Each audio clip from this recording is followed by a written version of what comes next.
جی services ہم بھی کرا رہے ہیں اور بلا وجہ ہم میدان میں اپنی الیکشن کی تیاری کے لیے نہیں اترے ہوئے, ہم سائنٹیفکلی اپنے الیکشن کی تیاری کر رہے ہیں, سروے ہم بھی کرا رہے ہیں اور اللہ تعالیٰ کے فضل و کرم سے سرویز کے بعد ہمیں پتہ چلا ہے کہ ایکچول پوزیشن کیا ہے, پی ایم ایل این جیتے گی انشاءاللہ. اچھا محترمہ, یہ رہنمائی فرما دیں کہ ماضی کے اندر یہ بات مشاہدے میں آئی ہے کہ شریف فیملی کے خلاف جب بھی کوئی نوٹس, کوئی وارنٹ گرفتاری جاری ہوتے تھے تو وہ جاتی عمرہ کی سیکورٹی بھی وصول نہیں کرتی تھی, وہ وہاں پہ چسپاں کر دیا جاتے تھے. اور آج یہ کیا ضرورت پڑ گئی کہ پوری پنجاب پولیس جو ہے اور رینجر جو ایک سابق وزیر اعظم کے گھر کے اوپر پہنچ گئی ایک وارنٹ گرفتاری لے کے؟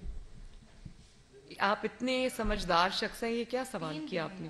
آپ دیکھیں کہ اگر نوٹس کبھی وصول نہیں کیا تو وہ 200 پیشیاں نوٹس وصول کیے بغیر ہی ہو گئی.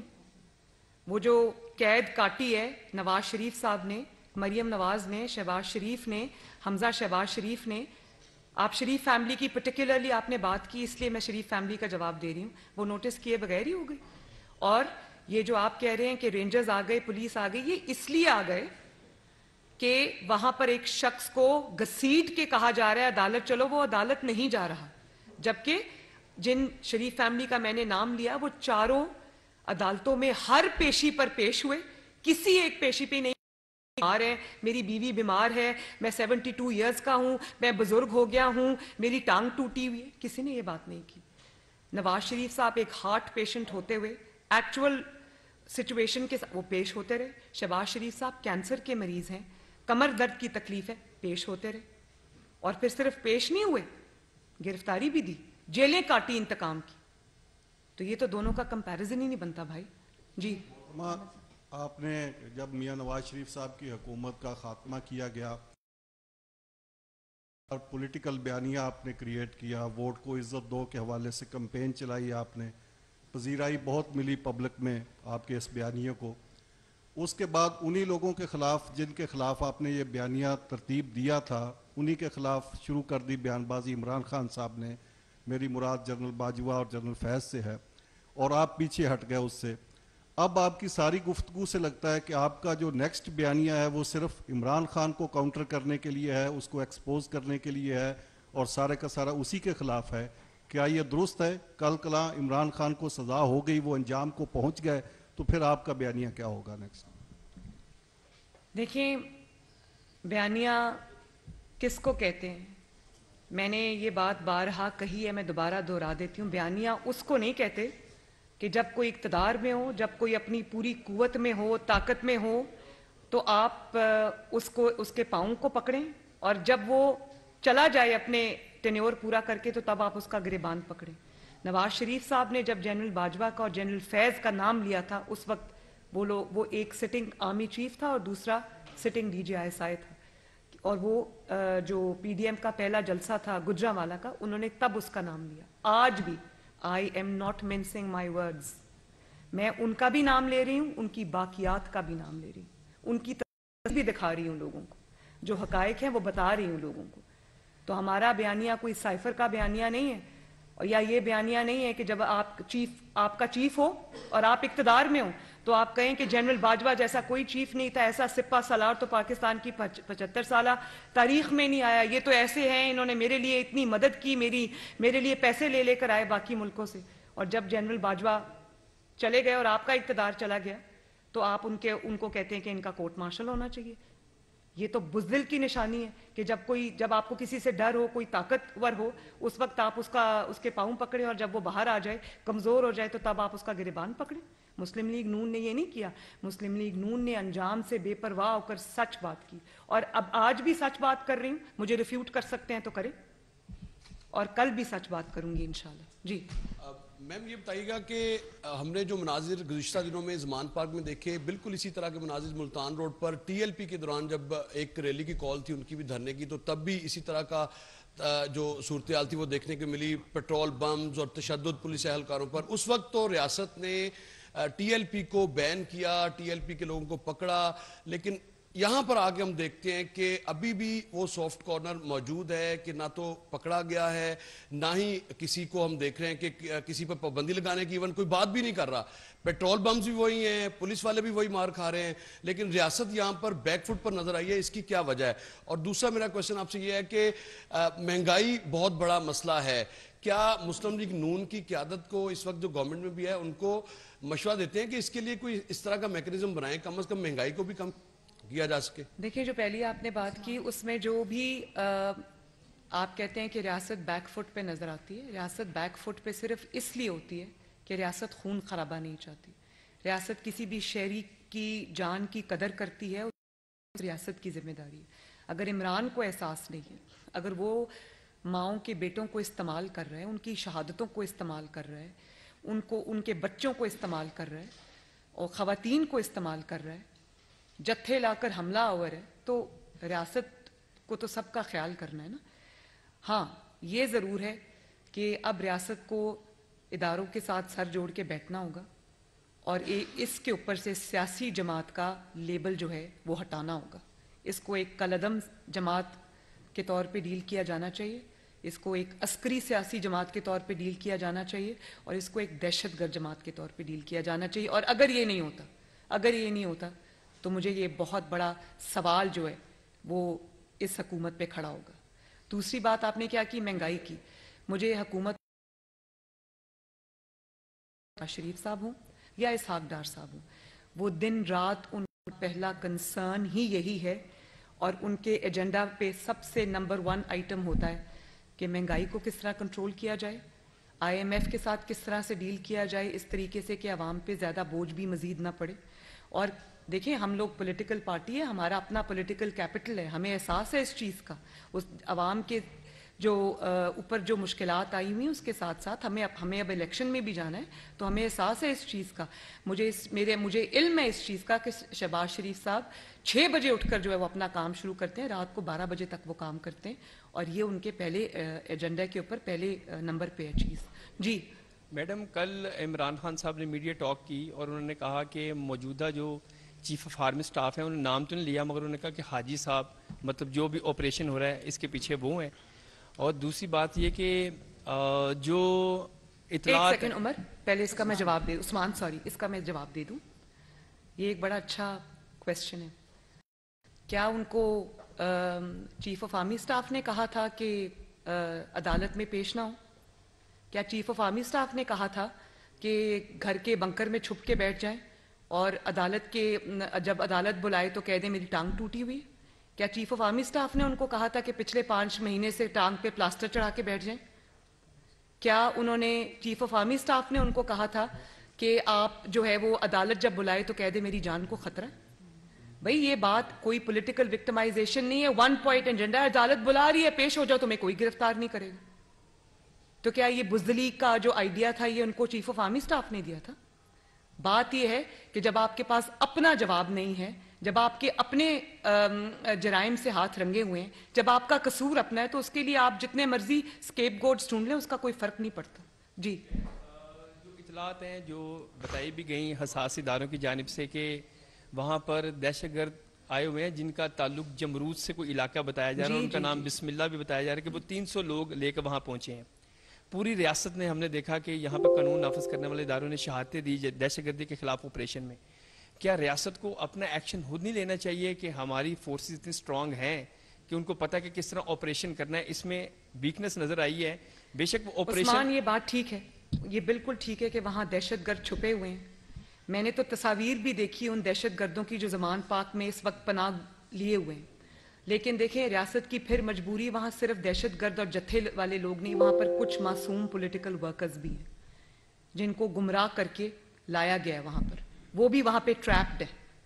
تو ان کی حفاظت کی ذمہ داری ہماری ہے اور ہم نہیں چاہتے کہ چاہے وہ پولیٹیکل پارٹی کا کارکن، PTI کا کارکن ہو، اس کو کوئی گزند پہنچے. وہ معصوم لوگ ہیں، وہ استعمال ہو رہے ہیں ایک چور کی چوری بچانے کے لیے، اس کی بزدلی پر پردہ ڈالنے کے لیے وہ لوگ. اور شرم آنی چاہیے ایسے سیاسی لیڈر کو جو اپنے آپ کو سیاسی لیڈر کہتا ہے کہ اس نے مار کھانے کے لیے لوگوں کے بچوں کو، ماؤں کے بیٹوں کو اور